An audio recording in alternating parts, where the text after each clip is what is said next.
Oi, gente, tudo bom? Saudades de vocês. Vamos começar a apresentação aqui. Agora não tô mais vendo eu. Bom, seguinte, primeiramente, desculpa por eu não estar conseguindo fazer essa aula ao vivo pra vocês. Eu tô gravando hoje, terça-feira. E amanhã, que é quarta-feira, que seria a data da revisão, eu não sei se eu vou conseguir dar essa aula ao vivo. Então eu preferi fazer tudo certinho, gravar para vocês, que pelo menos a revisão vocês têm. E eu vou focar mais no que? Essa revisão eu vou focar mais em fórmulas. Talvez vocês quisessem exercícios, porém a gente estava debatendo sobre como que a gente ia dar essa revisão e os professores se perguntaram se vocês não, sei lá, tipo, se poderiam ficar assustados, né? Porque às vezes vocês poderiam ficar assustados de ver algum exercício e não saber e ir para a prova em pânico. Isso não é bom. Então, o que a gente vai fazer? Rever todas as fórmulas e os conceitos o mais rápido possível. Eu fiz uma revisão aqui de tudo o que é mais importante das fórmulas da minha frente, das aulas que eu dei. E a gente vai tentar fazer isso da maneira mais simplificada possível para que vocês sejam ajudados e não entrem em pânico de maneira nenhuma, tá bom? Então é isso. Queria falar que eu espero que vocês tenham ido bem na prova de domingo, né, anteontem. Eu espero de verdade. Agora domingo tem a segunda parte é de exatas, e então vai cair essas partes que a gente tá estudando agora. Enfim, acho que é isso que eu tinha pra falar. E é a última aula que a gente vai ter aqui, a gente se despede. Não sei se vocês estarão de novo com a gente, não sei se eu vou estar de novo com vocês esse ano agora, né? Mas vamos ver. Não pode acontecer. Então vamos começar. A gente vai falar sobre a minha frente que eu dei cinemática, toda a parte cinemática, estática, hidrostática e a gravitação universal, que é a última, e a gente não vai ter muitos conceitos, muitas teorias, a gente vai direto nas fórmulas e no que é mais importante mesmo. Então vamos começar aqui pela parte cinemática. A primeira parte envolve todo aquele conceito, não sei se vocês lembram, estavam presentes na primeira aula que eu dei, que tinha muito conceito. Eu coloquei só os mais importantes, que nem a distância percorrida, que é a somatória de todo o percurso, que é diferente do deslocamento escalar, que é a posição final pela posição inicial. Quer dizer que se você sai de um ponto e anda 20 metros e volta 10, a distância percorrida é 20 mais 10, 30, e o deslocamento escalar vai ser 10 menos 0, que vai dar 10. Então tem uma diferencinha aí de distância percorrida para deslocamento escalar. Cuidado com o que vocês vão usar, tá bom? A velocidade escalar média, vamos lá, fórmulas, que é ΔS sobre ΔT. Vocês sabem que ΔS é a diferença entre final menos inicial.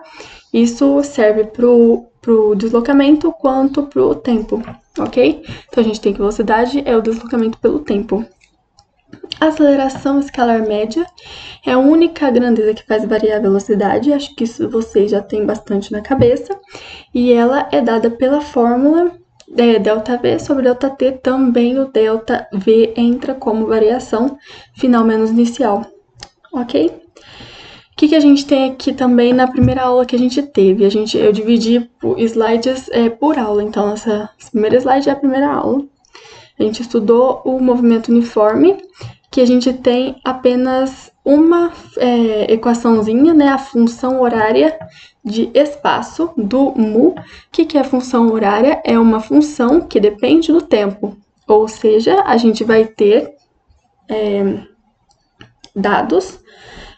Por exemplo, a gente vai ter provavelmente um S0 e uma velocidade constante, né? Porque a gente não tem aceleração no movimento uniforme, né? Está escrito aí, a aceleração é igual a zero, então a velocidade é constante. E a gente provavelmente vai ter que descobrir a posição final de acordo com o tempo que ele te der. Então, por isso que é uma função horária de espaço, que é o espaço que você encontra de acordo com o tempo, ok? A gente tem os gráficos também, dependendo ele é crescente ou decrescente, né? Se ele tá no sentido da orientação da trajetória ou se ele tá contra a orientação da trajetória.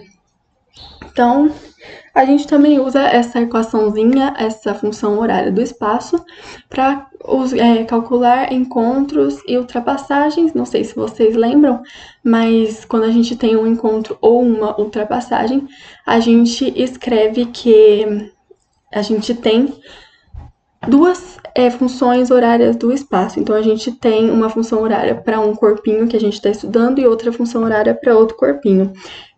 Para a gente calcular um encontro e uma ultrapassagem, o momento que ele ultrapassa, a gente iguala essas duas equações. Então, o S do corpinho A vai ser igual ao S do corpinho B. E aí, a gente tem uma equação só, né? Porque provavelmente a gente vai calcular o tempo em que eles se encontram ou o tempo que ele faz a ultrapassagem. Então, a gente só vai ter o tempo T, que vai ser o mesmo tempo, que eles vão estar juntos no encontro ou na ultrapassagem. Ok? Primeira parte feita. A segunda parte cinemática, a gente estudou um movimento uniformemente variado, inclusive o V devia estar maiúsculo, mas não tá. Que é um move, e aí ele é variado, ou seja, ele tem aceleração. Ok? A aceleração, ela existe, ela é constante, mas a velocidade está variando. Então, a gente tem uma equação horária da velocidade, que é do jeitinho ali da equação horária do espaço no mu. Isso vocês vão encontrar o porquê,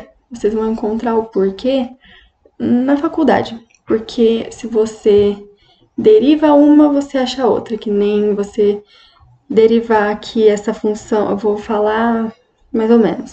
Se você derivar a equação horária do espaço do move, ok? Você está derivando essa função aqui. Derivar em relação ao tempo, ok? Se é uma função horária, a gente deriva em função ao tempo. Se a gente derivar essa função aqui, a gente vai chegar nessa equação aqui. A derivada do espaço é a velocidade. A derivada da velocidade é a aceleração. Por quê? Não sei se vocês lembram disso, eu falei numa aula, só para falar mesmo. Derivada de constante, S0, derivada de constante é 0. Então, por exemplo, S0 é 2, derivada de 2, 0. Derivada de B0t. Aqui a gente tem t elevado a 1. O expoente 1 cai lá para frente, então é 1 vezes V0. E a gente reduz uma potência. Então, esse era 1, virou 0. T elevado a 0, 1. Então, isso aqui vai virar o quê? V0. Então, por enquanto que a gente tem na derivada de S, a gente tem V, né, que a derivada de S é V, igual a isso aqui é 0, isso aqui é V0, e isso aqui é a mesma coisa. Como é que você deriva isso aqui? O expoente que está aqui cai para frente, então vai ser 2 vezes A. Esse expoente aqui tem que diminuir 1, lembra? A gente está diminuindo, então 2 vira 1. Então, 12 vezes A vezes T sobre 2. 2 em cima, 2 embaixo, corta, vira AT. Então, a gente tem V que V é igual a V0 mais AT, que é a derivada dessa fórmula aqui, ok? Se a gente derivar isso aqui, a gente tem a aceleração, tá bom? Derivada de V é a aceleração. E o que vai dar aqui a aceleração? Vai dar 0 mais A. Então, a aceleração é igual a aceleração, ou seja, ela é constante, ok?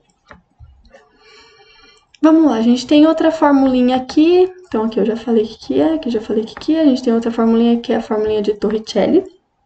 Torricelli a gente usa para calcular ΔS, porque não sei se vocês perceberam, as equações que a gente tem no move é a formulinha da velocidade, a formulinha do sorvetão, que a gente conhece por sorvetão, e a formulinha de Torricelli. Na de velocidade e na de sorvetão, a gente tem tempo nas duas. Na de Torricelli a gente não precisa, então se por acaso a gente se deparar com um problema onde não existe tempo, a gente vai usar o quê? Torricelli, ok? Fechou? A gente tem que, na hora da prova, pode ser que seja conceitos, pode ser que sejam gráficos, mas a gente tem que se preocupar em anotar os dados que ele dá e procurar dentro da sua cabeça fórmulas que envolvam aqueles dados, ok? Não adianta você tentar usar sorvetão para resolver se não dá o tempo, não adianta. A gente tem aí uma análise sobre os movimentos, porque a gente tem dois tipos de movimento, o movimento progressivo, o movimento progressivo, isso lá do movimento uniforme, progressivo ou o retrógrado. O que é o progressivo? O progressivo é quando o corpinho está andando na mesma direção da trajetória. Então, a gente tem uma velocidade positiva tá bom? Por quê? Porque ela está na mesma orientação da trajetória. E o movimento retrógrado, que é quando ele está indo para o sentido oposto da orientação da trajetória. Então, quer dizer que no número 3 e número 4, ele está indo para o lado oposto, então, o movimento retrógrado. A gente tem também o movimento acelerado e o retardado, no qual entra a aceleração. Então, como é que é? Esse acelerado quer dizer que a velocidade e a aceleração estão para o mesmo sentido. Então, a aceleração está ajudando a aumentar a velocidade. Então, quer dizer que o módulo da velocidade está aumentando. Isso acontece em 1 e 3, não importa se é para o sentido oposto ao da orientação, se velocidade e aceleração estão no mesmo sentido, ele é acelerado. Aqui no número 3 a gente tem retrógrado acelerado, por quê? Porque a velocidade está para o sentido oposto, só que a aceleração está para o mesmo sentido. O retardado é o contrário, quando a aceleração e a velocidade têm sentidos opostos, ok? E aí o módulo da velocidade diminui como se estivesse freando ele, como se o carro estivesse indo para frente, e aí você freia e a aceleração faz o quê? Empurra o carro para trás, e isso diminui o módulo da velocidade. Parte 3, cinemática, vetores, isso eu não vou ficar batendo o pé, porque é mais simples, pode parecer difícil, mas não é. Tem 3 coisas mais importantes. Essa composição de movimento nem é tão importante assim, pode ser que caia, pode ser que caia, porém, vetor é uma matéria extremamente importante por causa de aceleração, de adição, por causa de subtração e por causa da decomposição. Não sei se vocês lembram o macetinho do ângulo, vou falar já já. Então, vamos lá. O que é um vetor? Vetor é um comprimento de reta, né? Um segmento de reta orientado. Ou seja, ele tem uma setinha, né? A setinha, um tracinho com uma setinha é um vetor. E ele tem módulo, direção e sentido. O que é módulo? Módulo é o tamanho do vetor. Então, se ele tem um vetor de 2 centímetros, o módulo dele é 2, tá bom? Nossa, eu tinha pensado num negócio pra falar, esqueci. O que eu ia falar? Não lembro. Caramba! Enfim, continuando. A gente tem várias operações com os vetores que a gente pode fazer, mas as mais importantes delas são a adição e a subtração, que no final é a mesma coisa. E a gente tem 2 métodos para resolver essas duas operações, que é o método poligonal e o método do paralelogramo. Ah, mas como que você faz o método poligonal e o método paralelogramo? Eu não coloquei aqui, não coloquei. Tá tudo no Drive. No Drive no YouTube, que tem aula. Como é que faz esses métodos? Bom, é o seguinte. O método poligonal é o método pé na cabeça, ok? É difícil falar, nossa, mas o que é pé, o que é cabeça, o que você está falando? Bom, então vamos imaginar aqui. Tô procurando uma caneta, mas não tô achando, seria tão mais fácil fazer com caneta. Vou fazer com o dedinho, então. Vamos lá. Vamos supor que a pontinha do meu dedinho aqui seja a setinha. Então, a gente tem o comprimento do vetor e a setinha, ok? Esse vetor está assim. Aqui, a base do vetor é o pé. E aqui, em cima do vetor, na setinha, é a cabeça do vetor. Beleza? Se pé na cabeça, pé com pé, é mais pra fixar. Vamos lá. A gente tá falando do método poligonal, hein? A gente tem 2 vetores. 2 vetores assim. Um assim e um assim. E vamos fazer pelo método poligonal uma soma. Como é que a gente faz? Assim. Entendeu? Ou não entendeu? A gente pega o pé de um, coloca no pé do outro, faz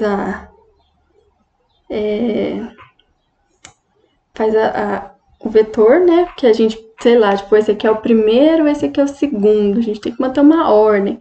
Então, a gente coloca o pé com o pé, então quer dizer que o vetor vai sair do primeiro e vai até o segundo. Então, o vetor resultante é esse aqui, assim, né? Que vai estar assim. Se a gente vai fazer pelo método paralelogramo. O paralelogramo é um pouquinho mais chato porque a gente não faz direto, né? A gente não pega os resultados e já liga, não. O que a gente faz? A gente coloca... Nossa, tô fazendo paralelogramo, gente. Perdão. Limpa tudo. Esqueceu? Acabou. Poligonal pé na cabeça. Se a gente tem algo assim, esse é o primeiro, esse é o segundo, a gente tem que colocar o pé desse aqui, o primeiro, na cabeça do segundo. Então, vai ficar desse jeito, assim. Então, quer dizer que o vetor resultante é esse aqui, ok? Eu esqueci. O paralelogramo que é o pé com pé.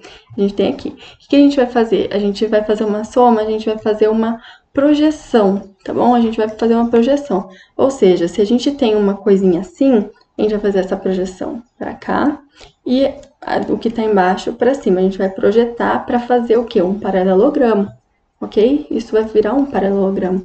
E como é que a gente vai ter o vetor resultante? A gente vai do encontro dos pés até o encontro das projeções. E é assim que a gente faz adição e subtração. Ah, mas a subtração faz que jeito? Então, vamos lembrar. Vamos lembrar dos conceitos.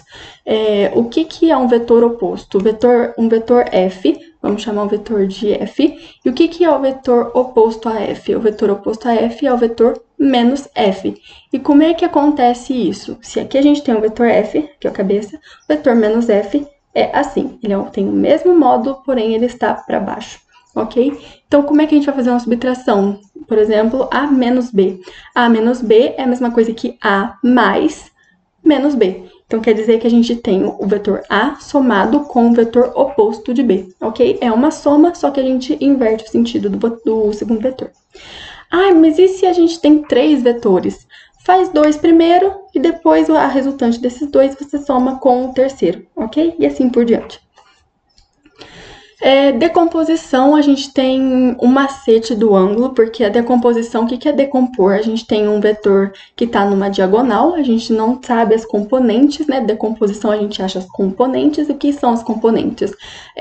São os vetores que estão nos eixos x e no eixo y, ok? Então, quer dizer que a gente tem aí, olha na foto que a gente está tendo aí, a gente tem um vetor na diagonal, a gente tem o ângulo alfa, esse ângulo alfa está fazendo com a horizontal, isso você pode escolher, tá bom? Tanto faz, ok?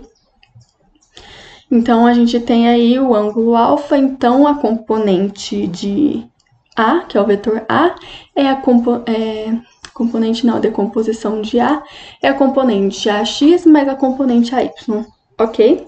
Como é que a gente acha esse AX? AX, presta atenção onde que está o alfa, hein?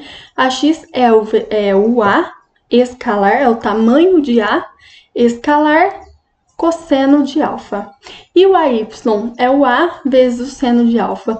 E como é que você vai saber o que é seno e o que é cosseno? Vocês lembram como é que faz? Então vamos recapitular. Quando a gente tem o ângulo alfa fazendo com a horizontal, não sei se vocês conseguem ver meu mouse.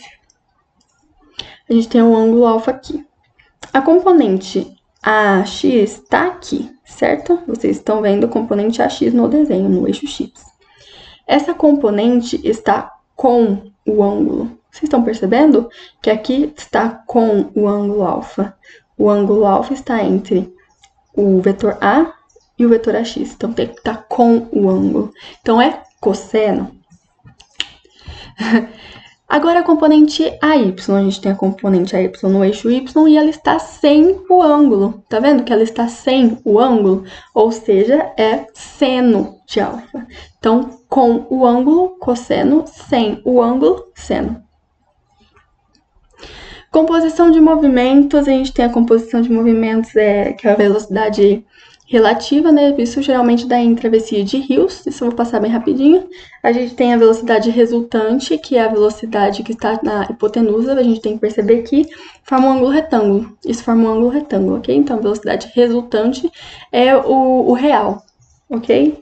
Ele vai ser arrastado pela correnteza do rio, então a velocidade de arrastamento é no sentido do rio. A relativa é que era para ele fazer. E a resultante é que ele faz de verdade. Geralmente a gente chama de resultante uma velocidade, algo que é o final. Então, a gente usa a velocidade resultante como hipotenusa. Isso dá para calcular fazendo o teorema de Pitágoras, ok? Última parte da cinemática. A gente tem o lançamento de projéteis. Prestar atenção que sempre tem aceleração na vertical, ou para cima ou para baixo. Se tem aceleração, usa fórmulas do MOVE. Na horizontal tem aceleração, que nem no lançamento horizontal e no lançamento oblíquo? Tem aceleração na horizontal? Não. Então, a gente vai usar fórmulas do MU, movimento uniforme, ok? Na queda livre, a gente tem que prestar atenção que o corpinho está caindo para baixo e a aceleração está também para baixo. Então, quer dizer que a aceleração é a mesma coisa que a gravidade. No lançamento vertical para cima é a mesma coisa, a gente só tem movimento na vertical, né? Então, a gente só tem formulinhas do move para a gente calcular. Só que temos que prestar atenção que a gravidade está para baixo e o corpinho está indo para cima. Então, quer dizer que a aceleração é menos a gravidade. Presta atenção nisso, hein? É tudo vetores, viu, gente? Tudo vetores. Lançamento horizontal, a gente tem... Você lembra? Lançamento na horizontal é quando um corpinho vem assim na horizontal e cai. Ele vem assim e cai. Mesma coisa, você pega uma mesa, você tá numa mesa, joga uma bolinha, ela tá indo, e quando ela encontra o final da mesa, ela cai. Então, quer dizer que a velocidade da horizontal, né, quando ela cai, é o alcance na horizontal, ou seja, quanto que ela andou depois que ela saiu do plano horizontal ali de repouso da vertical, sobre o tempo que ela levou para cair, ok? Que é a mesma coisa que ΔS sobre ΔT. Por quê? Porque a gente tem velocidade na horizontal, então a gente vai usar formulinhas do movimento uniforme. Uma observação, a V0 da vertical é igual a zero. Por quê? Quando a gente joga a bolinha na mesa, ela tem algum movimento na vertical? Não, ela só está indo na horizontal, ela só está andando na horizontal, ela não está caindo. Então, quer dizer que quando ela sai da mesa, no momento que ela sai, no instante que ela sai da mesa, ela tem uma velocidade inicial para vertical igual a zero. Para o lançamento oblíquo, é aquele lançamento que nem você dá um chute numa bola de futebol, ela faz assim, ok? Ela sai de um ponto de referência, vai lá em cima e volta no mesmo plano de referência. Lá em cima, no ponto máximo, a velocidade da vertical é zero. Por quê? Porque é a mesma coisa que ela vai parar, então ela só vai continuar na horizontal. Depois, quando ela começa a cair de novo, aí ela vai ter aceleração de novo, que vai ser a gravidade, e aí ela vai ter velocidade. Porém, naquele ponto mais alto, a velocidade na vertical é igual a zero. A gente tem aí as velocidades que a gente está descrevendo aqui, nesses dois quadradinhos azuis, são as componentes da velocidade inicial. As componentes, a velocidade inicial horizontal e a velocidade inicial na vertical, que é a velocidade inicial vezes cosseno de alfa. Ai, mas onde está o alfa? A gente tem um vetor aqui, para a gente ter aqui a V0. Vai sair assim, ok? A alfa está fazendo aqui na horizontal, ok? Então, na horizontal a gente tem cosseno, na vertical a gente tem seno, porque o ângulo está aqui. Então, aqui, cosseno com o ângulo, sem o ângulo. Fechou? Hidrostática, falando rapidinho sobre hidrostática. Vamos falar sobre a densidade, que a gente também tem a massa específica, né, que não considera as partes ocas. A densidade considera, a gente tem um volume diferente, que é massa sobre volume. Densidade é massa sobre volume. As unidades dela no SI é quilograma por metro cúbico. Mas, se por acaso vocês se depararem com uma densidade em gramas por centímetros cúbicos, como é que você faz? De quilograma por metro cúbico para grama por centímetro cúbico, você divide por 10. Ao contrário, você multiplica por 10 ao cubo. É 10 ao cubo, não é 10. Pressão. O que é pressão? Força aplicada sobre uma área. E a gente tem várias unidades. No sistema internacional, a unidade é Pascal, que é Newton por metro quadrado, ok? Mas geralmente a gente encontra aí ATM, milímetro de mercúrio, Thor, 10 ao cubo, 10 à quinta Pascal, metros por coluna de água, né? Que é 10 metros por coluna de água. Enfim, depende do que o exercício vai te pedir. Temos também a lei de Stevin, que ele vai relacionar a pressão com a altura. Então, quer dizer que a lei de Stevin é a pressão vezes a densidade, vezes a gravidade, vezes a altura. Ou seja, se dois pontos, a gente quer calcular a pressão em dois pontos e ele tem a mesma altura, eles têm a mesma pressão, ok? Isso aí é o princípio dos vasos comunicantes. Prensa hidráulica. Prensa hidráulica, a gente tem aquela relação que se a variação de uma pressão de algum lugar for igual à pressão, a variação da pressão de outro, quer dizer que a força pela área dessa primeiro ponto é igual à força sobre a área nesse segundo ponto. Outra coisa que a gente tem o empuxo, que é essa... Ó, senhora, minha garganta vai morrer. Meu Deus do céu. O empuxo, que é a mesma densidade... Densidade da onde? Densidade do líquido, viu? Densidade do líquido que o corpinho que você quer estudar está inserido. Empuxo é uma força, né? Dada em Newton. Dada em Newton? É dada em Newton.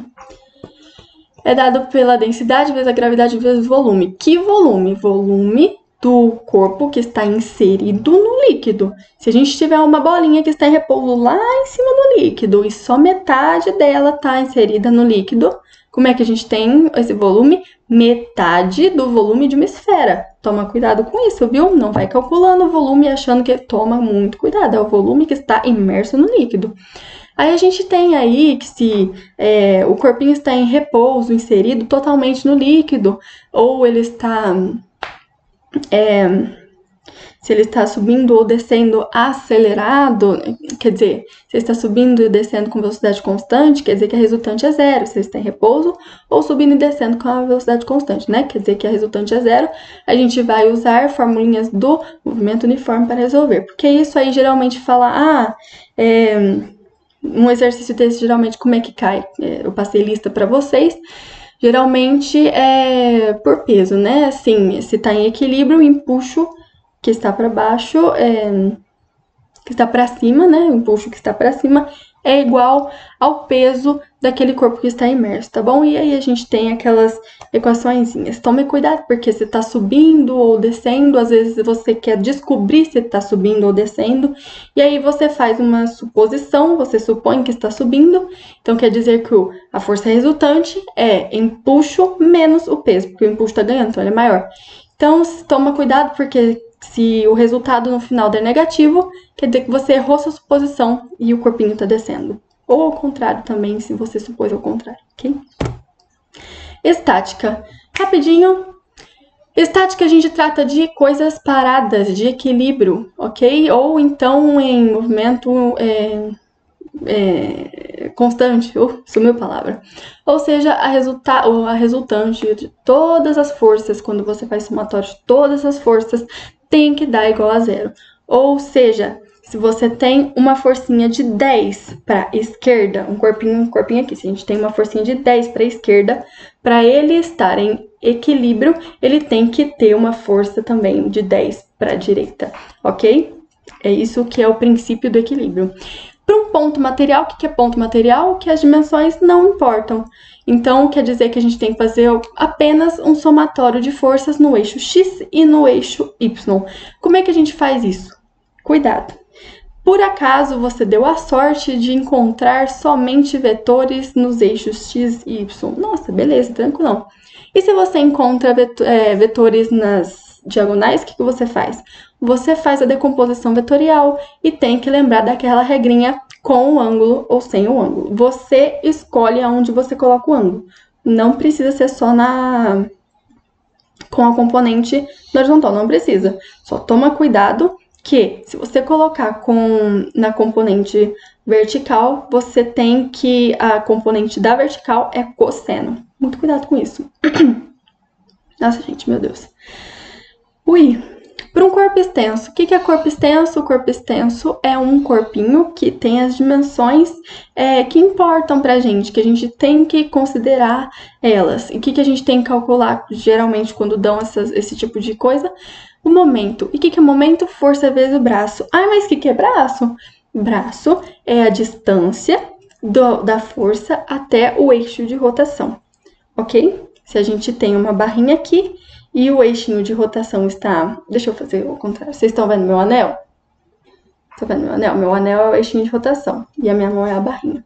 Se a gente tem uma forcinha aqui, o braço dela é a distância daqui onde ela está até o meu anel, ok? Esse é o braço. A gente tem algumas alavancas também, são 3, né? A interfixa, ou seja, interfixa, quer dizer que o ponto fixo está no meio das forças, ok? interpotente, quer dizer que a força que vai ser aplicada, a força potente, está no meio. Porque, ó, inter, ela está no meio. E a força potente? Ela no meio do quê? Da força resistente e do ponto fixo, tá bom? É sempre esses três. É a força potente, a força resistente e o ponto fixo. Dependendo do nome, é o que está no meio. Essa força interpotente é um pouquinho complicada, porque como ela está no meio, a força que você tem que aplicar acaba sendo muito grande. Então, você precisa de uma força maior para conseguir o resultado que você quer, que nem uma pinça. Não sei se vocês já repararam a força que você faz para apertar uma pinça. E é muito pequenininha a pinça, e a força que você faz não é pequenininha. Repara para vocês verem. E temos também a interresistente, que a força resistente está no meio, ok? Força resistente no meio do quê? Da força potente e do ponto fixo. Gravitação universal é último assunto dessa nossa revisão, para vocês gabaritarem a física, que bom! Primeira coisa, a lei da gravitação universal, matéria atrai matéria na razão direta. O que é a razão direta? Que tá somando, tá lá no denominador, tá tudo juntinho. Do produto de suas massas em inversa, que é inversa, que tá no denominador.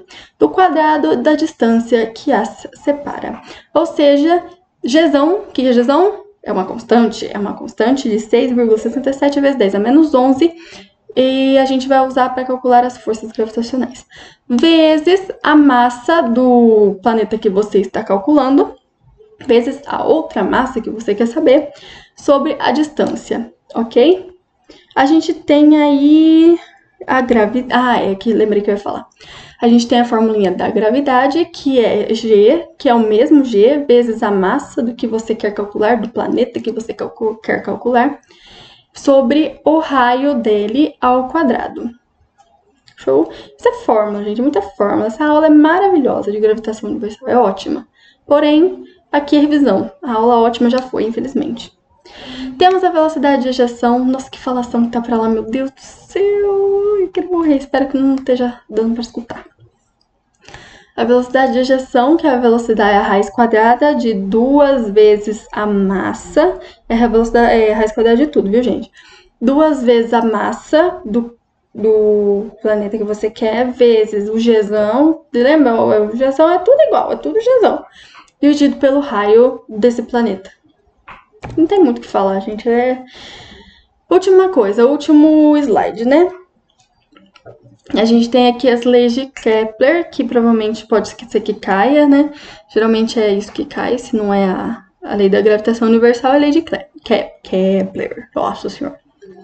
A gente tem 3 leis. A primeira é a lei das trajetórias elípticas, ou seja, as órbitas dos planetas formam órbitas elípticas, que é tipo uma bolota achatada, tá bom? Nessa elipse a gente tem 2 pontos importantes, a gente tem o periélio e a gente tem o afélio. Não sei se vai dar pra ver, tem uma fotinho aqui do terceira lei, mas dá pra explicar. O periélio é o ponto que está mais perto do Sol, perto, nossa senhora, olha, o interior de São Paulo falou alto agora, pelo amor de Deus. Então, periélio é o ponto que está perto do Sol, que é esse aqui, é o ponto da trajetória aqui, D1. E a gente tem o afélio, que é o ponto que está mais afastado do Sol, ok? E essa é a primeira lei. A segunda lei é a lei das áreas, ou seja, os planetas varrem áreas iguais para o mesmo intervalo de tempo. Então, a gente tem uma velocidade maior no periélio, onde está mais perto do Sol. Por que a gente tem uma velocidade maior no periélio?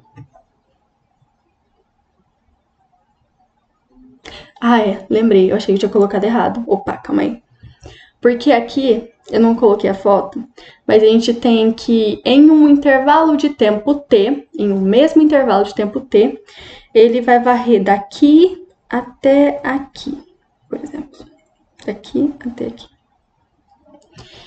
E nesse mesmo intervalo de tempo t, ele vai varrer daqui até aqui. Ou seja, ele varreu um deslocamento muito maior aqui no periélio, para o mesmo intervalo de tempo, do que no afélio. Vocês estão percebendo? No afélio foi só um pedacinho que ele deslocou. Ou seja, delta S sobre delta T é a velocidade. Então, a gente tem um mesmo intervalo de tempo para um intervalo de distância muito maior no periélio. Então, quer dizer que a velocidade é maior no periélio. E a gente tem a última coisinha da aula, a terceira lei é a lei dos períodos, que é dada por esta formulinha aqui. Lembrando que o raio é a soma de D1 com D2, que é a distância do Sol até o periélio, e a distância do Sol até o afélio. A gente está estudando no sistema solar, né? Pensando aqui na Terra mesmo, ou na Lua, enfim. Pode não ser o Sol, pode ser a Lua, a Terra pode estar no lugar do Sol, ok? E é o raio médio, isso que a gente está calculando, ok? É uma média aí desses dois trechos, dessas duas distâncias. E aí a gente tem que o período ao quadrado, que a gente vai encontrar, ou a gente já sabe porque o exercício deu, sobre esse raio médio ao cubo é igual a uma constante. Ou seja, se você pegar o período ao quadrado sobre o raio ao cubo da Terra, tem que ser igual ao período ao quadrado sobre o raio ao cubo da Lua.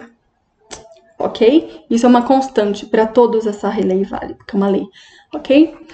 E é isso. Chegamos ao fim da nossa revisão. Eu espero que tenha dado para vocês entenderem bem. Quanto tempo deu? 36 minutos? Gente, corri horrores.